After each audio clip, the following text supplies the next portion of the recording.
Nació en Pardela, en Lugo, tiene 64 años, está casado, tiene 2 hijos, es funcionario en excedencia de Sanidad de la Administración gallega, labor que desempeñó entre los años 74 y 2005. Desde ese último año es el director gerente de Polusa, el Policlínico de Lugo. Es el presidente de la Asociación de Hospitales Privados de Galicia, colectivo que se presentó públicamente hace nada, el pasado 28 de septiembre. Don Justo Jorge López, muy buenas noches. Buenas noches. Y bienvenido. Muchas gracias. A nuestra casa. Siempre se dice que España tiene, estamos cansados de repetirlo, uno de los mejores niveles sanitarios del mundo, pero excesivamente costoso para el nivel económico que tiene realmente nuestro país. Sí, perfectamente, es cierto, y además debemos estar muy orgullosos los españoles de que esto sea así. Es cierto que tenemos un sistema público de salud excelente, mantenido en el tiempo, pero también es verdad que en estos momentos el coste es muy elevado. En momentos de bonanza, como fueron los anteriores al que lamentablemente estamos viviendo, pues esto no tendría mucha importancia. De hecho, pues siempre se hicieron gestiones en ese sentido sin preocuparse seguramente que mucho de los costes. En este momento hay varios factores que determinan la obligación seguramente de que esto deba tomar un cambio por parte de quien corresponda.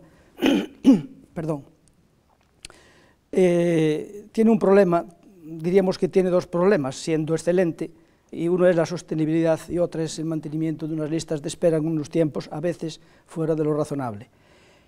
La sostenibilidad, o el problema de sostenibilidad... Ese es el más grave, ¿no? Es el más grave, es el que todo el mundo percibe, es el más grave.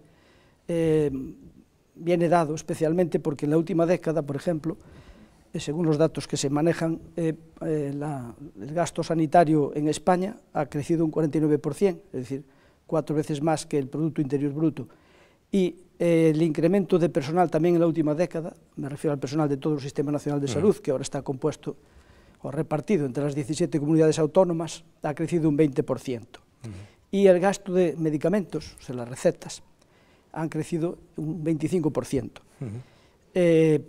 Algo que crezca muy por encima del PIB, parece razonable que alguna medida obliga a tomar en ese sentido. Por lo tanto, la sostenibilidad hoy es el gran problema del Sistema Nacional de Salud y de cada una de los servicios de salud de las comunidades autónomas.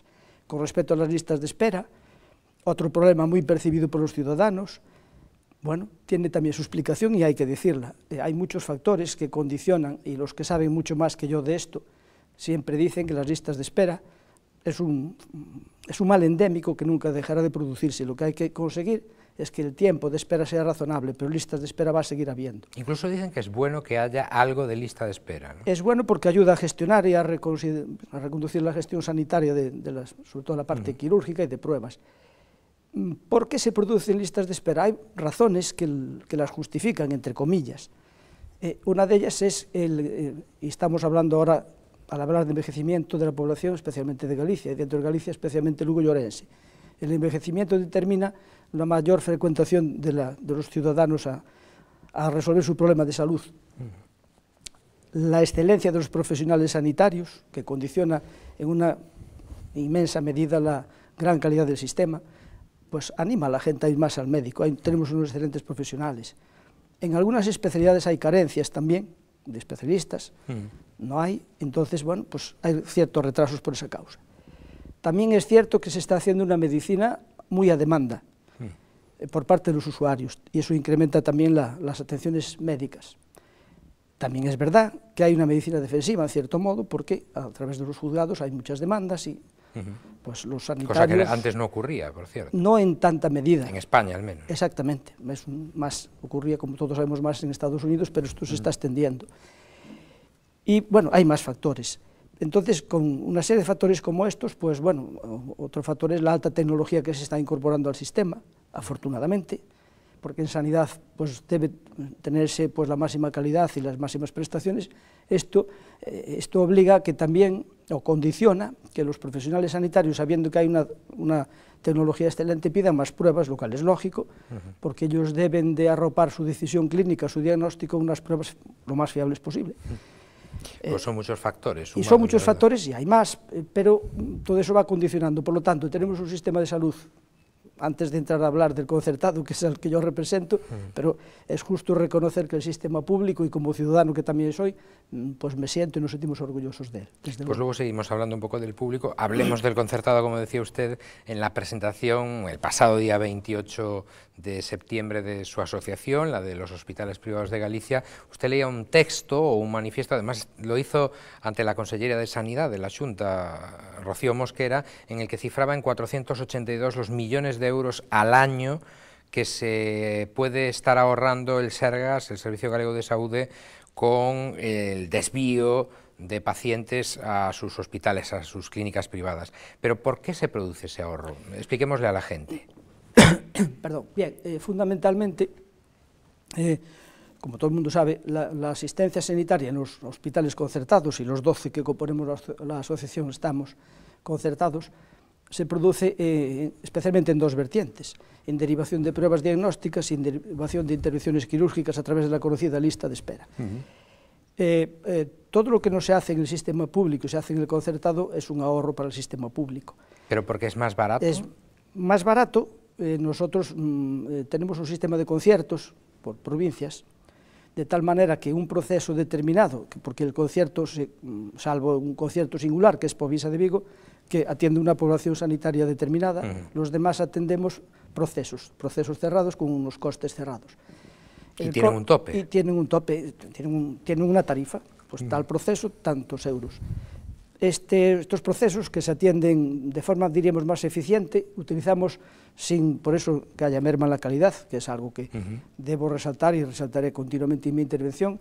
Lo mismo que en el sistema público, pues la misma calidad la dispensamos en el privado, en sanidad no puede ser de otra manera, pero somos más eficientes, utilizamos recursos con un criterio de racionalidad económica, que diríamos que es el denominador común de lo que debemos hacer o hacemos todas las empresas privadas, para que podamos defender nuestra cuenta de resultados a fin de año.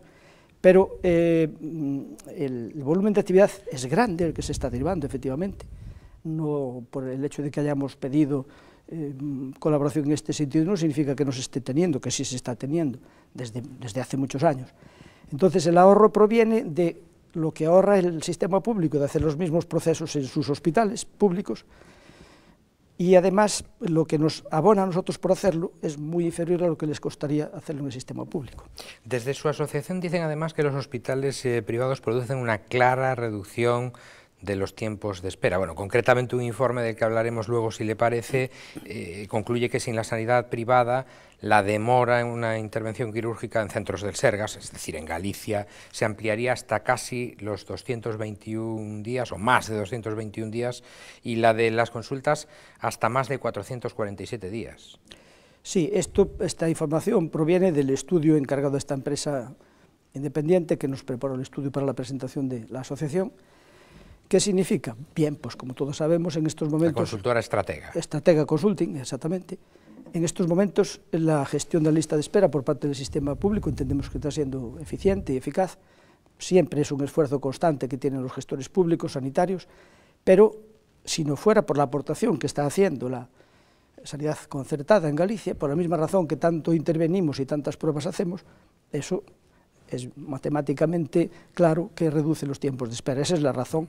Es decir, viene a decir, si no existieran los privados o los concertados con su actividad, se incrementaría la lista de espera. Ese es el dato. ¿Y ustedes quieren, don Jorge, acuerdos estables con el Sergas? Es decir, ¿habría que modificar algo en esos conciertos entre la sanidad pública y los hospitales privados? Bien, esto hay que matizarlo. Los conciertos son estables. Los conciertos habitualmente se firman por provincias y por 4 años. Tienen unas condicionantes económicos y un condicionante de los procesos que en ellos están incluidos.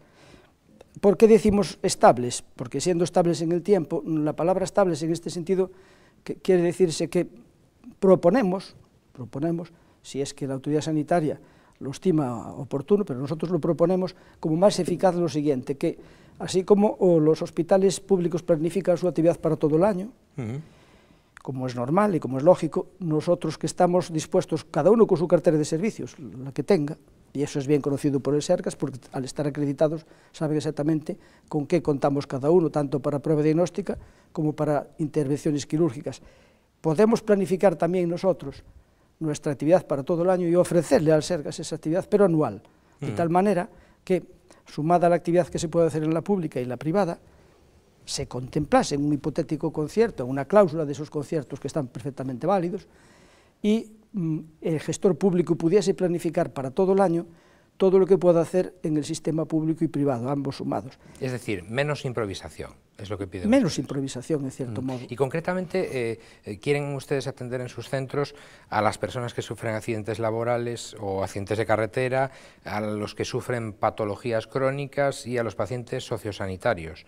Ya me explicará qué es esto de los pacientes sociosanitarios. Bien, es otra propuesta que hacemos, efectivamente, siempre con el único afán de colaborar y de ser más útiles y de aportar sostenibilidad al sistema, porque es de lo que se trata. ¿Pero por qué concretamente este tipo de casos? Pues concretamente porque, como todo el mundo sabe, si hay unas listas de espera que todos los gestores sanitarios tratan de reducir, el paciente diana de esa lista de espera es el paciente público, que lo somos todos, pero el pagador, en el caso de un accidente de trabajo o de tráfico, no es el sistema público, es una compañía aseguradora.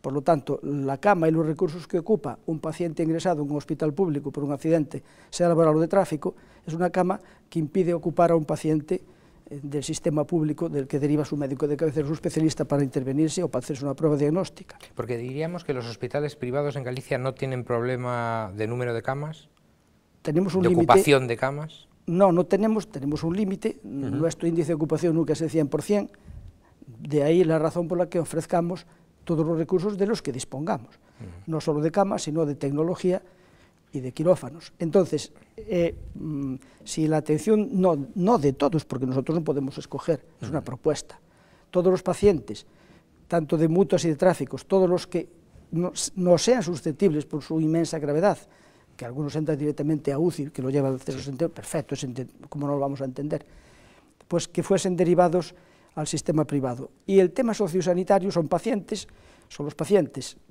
que todos sabemos que están atendidos en las residencias de tercera edad, que ocupan un espacio excelente de atención a miles de pacientes, bien en las privadas o bien en las concertadas, pero hay un umbral que, rebasado, ese señor y esa señora deben estar en un hospital, es decir, el estado clínico de algunos pacientes, a veces incluso cuando les dan de alta en el hospital público. Estamos hablando de mayores, sobre todo. Sí, ¿no? Sociosanitarios, estamos hablando de personas mayores, que porque por razones familiares o sociales pues no van a su casa, o no tienen dónde ir, o la familia no puede atenderles, pero son susceptibles de atención hospitalaria.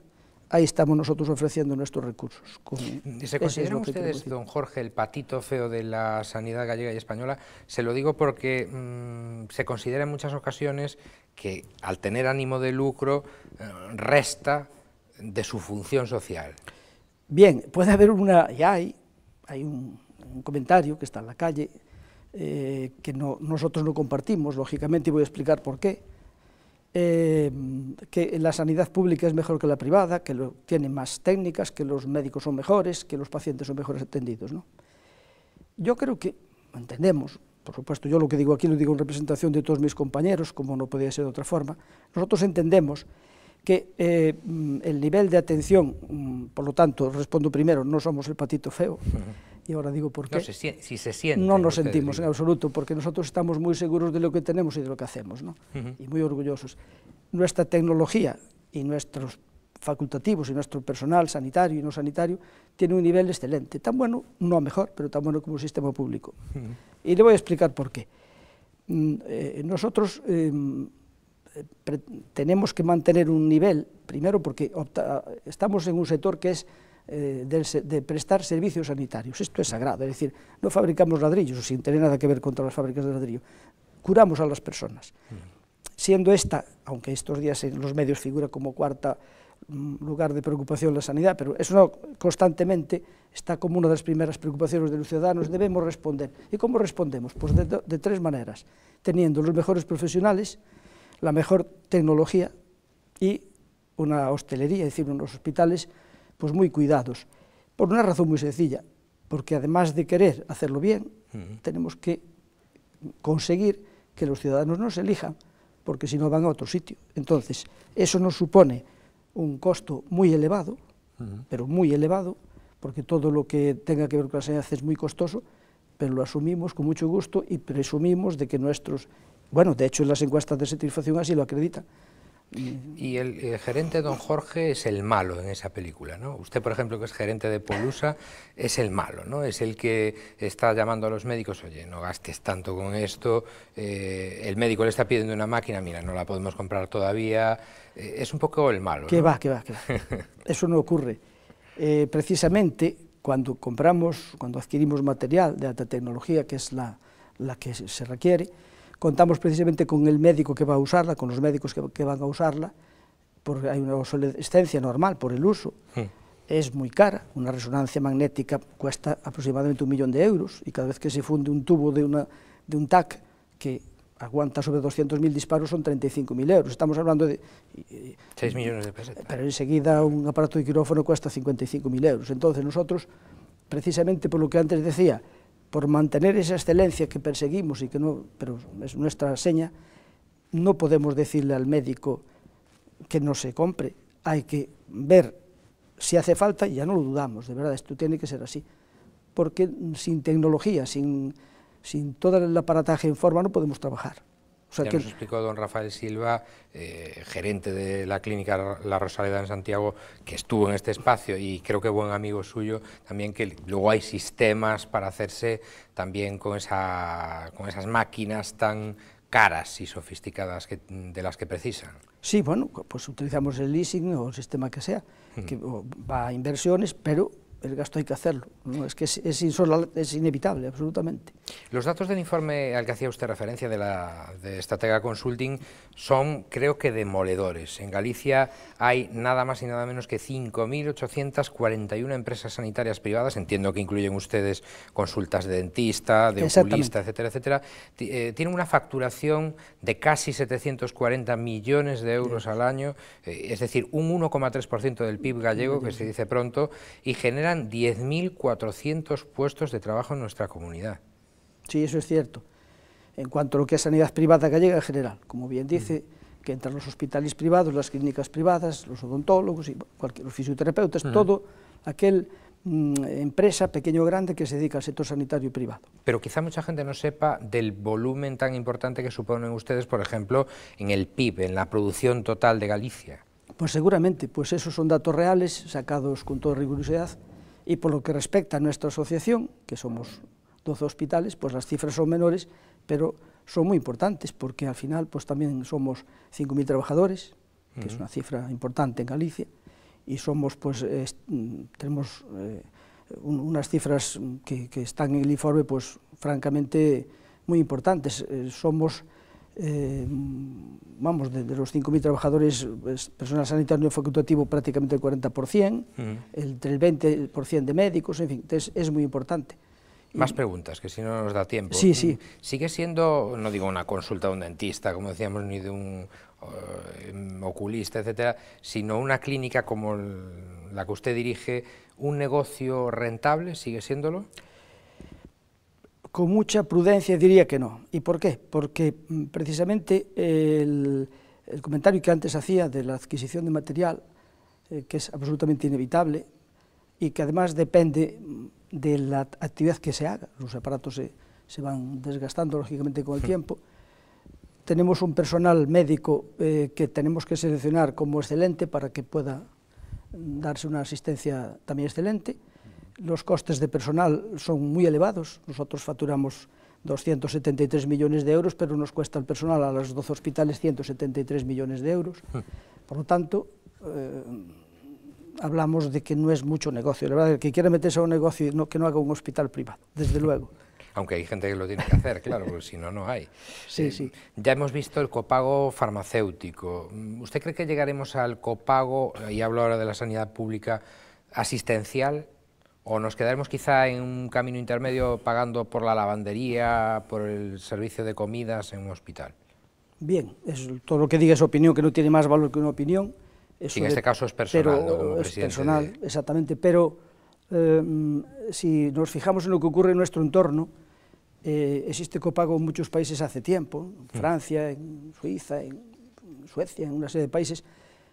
Bien, había que ver también la coyuntura económica de esos países, porque no todo es trasladable. ¿Nosotros tenemos que haber ido al copago farmacéutico antes? Pues posiblemente sí, vamos a ver, desde el punto de vista de un gestor de empresa privada, hay que ver el coste-efectividad siempre, si no estamos equivocándonos continuamente. Entonces, todas las medidas que, sin mermar, que eso tiene que quedar muy claro, los derechos de los usuarios, que son sagrados, y la Constitución ahí está clara, y eso no lo debemos corregir, hay que tomar medidas, y sobre todo en el contexto que estamos en España en estos momentos, económico, que pueden ser dolorosas, pero hay que tomar medidas que no perjudiquen, pero que sí vayan suponiendo un ahorro muy importante. Pero hemos visto ya, por ejemplo, en Galicia, cómo están creando una plataforma logística para distribuir todo el material del Sergas desde el mismo lugar. Cómo han puesto en marcha un plan de eficiencia energética en los hospitales, el famoso catálogo priorizado de medicamentos, etcétera, etcétera. ¿Cabe todavía, según usted cree, mucho más ajuste en la sanidad pública sin tocar el bolsillo de los contribuyentes, de los ciudadanos?